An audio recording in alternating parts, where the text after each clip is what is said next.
पूर्व से लेकर 140 ईसा पूर्व से लेकर तुम्हारे पूर्वज यहाँ भारत देश में राजा थे।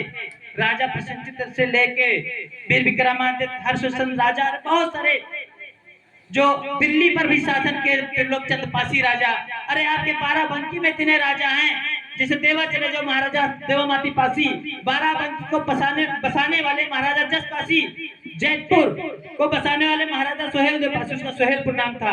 सिद्धौर को बसाने वाले महाराजा सिद्धू पासी, कुर्सी को बसाने वाला महाराजा केसरी पासी, और आपका किंतूर महारानी किंतुमा पासी। जिस प्रकार से हमारे पुरुष इस देश को आजाद करने में सहभागिता निभाई है, उसी प्रकार से हमारे देश की महिलाएं, वीरांगनाएं, रानी, सभी लोगों ने देश के लिए कुर्बानियां दी हैं, लड़ाई ली है। जब मसूद गाजी आया था, उससे भी महारानी वीरांगना किंतुमा पासी की लड़ाई हुई थी।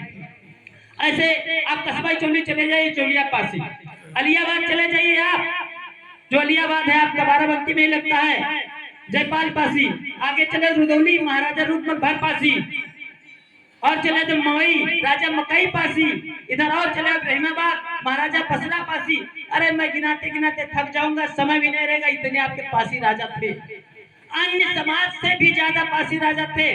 लेकिन आप लोगों को आज जो श्रेणी में डाल दिया गया है, जिन लोगों ने आपका इतिहास नहीं बताया, तो हम लोगों ने बीड़ा उठाया है। हम चुनाव नहीं लड़ने आए हैं, राजनीति नहीं करने, हम आपसे वोट के बारे में नहीं कहेंगे कि आप कहां दीजिए, किंतु अपना इतिहास याद करें। जो कौम अपना इतिहास नहीं जानती है वो मरे के समान होती है, और हमारा समाज अपना इतिहास जाना, क्योंकि हमारा इतिहास बताया ही नहीं गया। जो भी हमारे सामाजिक कार्यकर्ता है, चंद लोगों को बटोकर सारी दुनिया का इतिहास बता करके, अपना नया इतिहास बता करके अपना राजकाज कायम कर लिया। बहुत से ऐसे संगठन आए जो आज मंत्री, सांसद, विधायक बने, लेकिन फिर जो सांसद विधायक बन के समाज का काम नहीं किया। हम वो काम नहीं कर रहे हैं। हमारा मतलब, मेन मकसद है कि जिस प्रकार से मधुमक्खियों में एकता है, अगर मीठे रस का स्वाद चखना है तो मधुमक्खियों से सीखिए। अगर मधुमक्खी में आज यहाँ बाज आ जाए, किसी पेड़ में लगा हो छत्ता, और बाज अगर मार दे छप्पा, तो आप यहाँ एक लोग भी नहीं रुकोगे। सबके सब एक साथ, एक व्यक्ति को कम से कम 100 मधुमक्खियां होगी, वो है एकता। अगर यहाँ शेर भिड़ा आ जाए तो सब ने लोहा भगा ले, लेकिन मधुमक्खियों से आप खुद भागेंगे। तो ऐसी एकता बनाइए। हमारे भारतीय पासी यूनियन का निशान है मुट्ठी बंद मुट्ठी।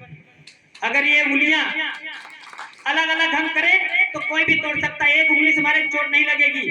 चारों उंगलियां बना दे इकट्ठा तो थप्पड़ बन जाता है और गाल लाल हो जाएगा।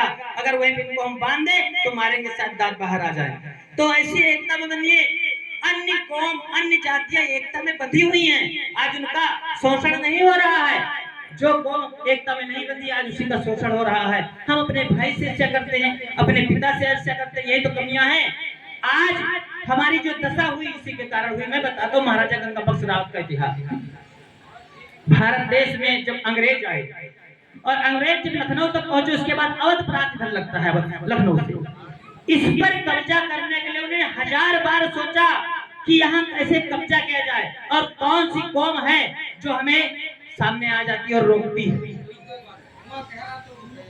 डलहौजी जो यहाँ का कप्तान सेना नायक डलहौजी ने स्लीमैन को इंग्लैंड से बुलाया, स्लीमैन को लगाया कि आप पूरे अवध प्रांत का भ्रमण करिए। स्लीमैन चन्हार से चल करके बाराबंकी, मतलब 1-1 किलो स्लीमैन की मेरे पास डायरी है जो अंग्रेजी में लिखी हुई है। मैं बाहर से कुछ नहीं बोलता हूँ। स्लीमैन की डायरी है जो अंग्रेजी में लिखी हुई है। 1-1 किलोमीटर का उसने मिट्टी का भी परीक्षण किया, कहाँ की कितनी मिट्टी उपजाऊ है।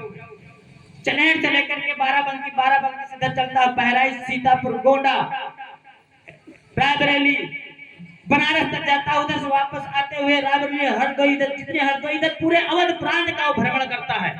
और जो भ्रमण करता है 1-1 किलोमीटर की दूरी का पूरा वो भ्रमण करके मिट्टी तक का कहाँ कौन कितने। बाराबंकी में उसने बताया कि बाराबंकी में महाराजा गंगा बख्श जो रावत है उसकी राज शासन 90 किलोमीटर की परिधि में चल रही है, और 90 किलोमीटर के परिधि में उसने 80 अपने तालुकेदार बना रखे। 80 तालुकेदार महाराजा गंगा बख्श रावत के थे, जिन्हें सरदार बांका इस प्रकार से गढ़े किले थे उनके। 80 साल के दार महाराजा गंगा बख्श रावत ने थे जब अंग्रेजी शासन आया। अंग्रेज शासन में पासी समाज राजा था, शासन करता था और शासन करता था। फिर भी हमें क्या लोगों ने बताया कि पासी समाज पानी पीने का अधिकार नहीं था, पैसा धरने का अधिकार नहीं था। क्या राजा को पैसा धरने का अधिकार नहीं था? पानी पीने का उसके खुद के तालाब कुएं थे, राजा के खुद के तालाब कुएं थे, तो उन्हें पानी पीने का अधिकार नहीं था। ये इतिहास आपको किसी ने नहीं बताया। वहां पर आपको दलित अछूत बनाया गया।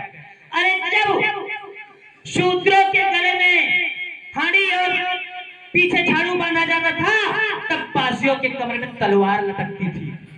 ऐसा तुम्हारा इतिहास है। अपना इतिहास जानो, अपना इतिहास पढ़ो। इसलिए मैंने पूरे अवध प्रांत का भ्रमण किया। उसने ये निकाला सर्च करके, यदि अवध प्रांत पे राज करना है तो सबसे पहले पासियों को मिट्टी में करना होगा, पासियों को मिटाना होगा। इसलिए मैंने भ्रमण करने के बाद ये डलहौजी बताई। डलहौजी ने इल्लाटोन को यहाँ का सेना नायक बना करके 7000 सेना, तोपलेस, गोला बारूद, बंदूक, तोपलेस लेकर के इसी कासिमगंज में 27 मार्च को महाराजा गंगा बख्श रावत के ऊपर आक्रमण किया उसने। अचानक 27 मार्च को आक्रमण करता है, किंतु पासी भी पीछे रहने वाला नहीं। पासियों के पास गोला, तोप, बंदूक तो नहीं थी, पर इनके पास तीर, तलवार, फरसा, भाला, बीरू, बल्लम, बर्छी, कटार, गुजर। आप जो गुजर जातियां हैं, ये हमारे अस्त्र शस्त्रों के नाम से हमारी जातियां बड़ी। खटक तलवार, पंजा, पासे पंजा, पासी का पासे पंजा, जिनके हाथ पंजा और आसमाने तलवार, जिनके हाथों में तलवार होती तो वही पासी कहलाए। सर कट गए, धड़ लड़ते रहे तब पासी कहलाए हैं। मां एक कथा आपके दूर की नहीं, महाराजा देवामाती पासी की है। घोड़े से उतर करके लड़ने लगे। वही मसूद गाजी जब आया था, लड़ने लगे 1833 ईस्वी में, 1033 ईस्वी में।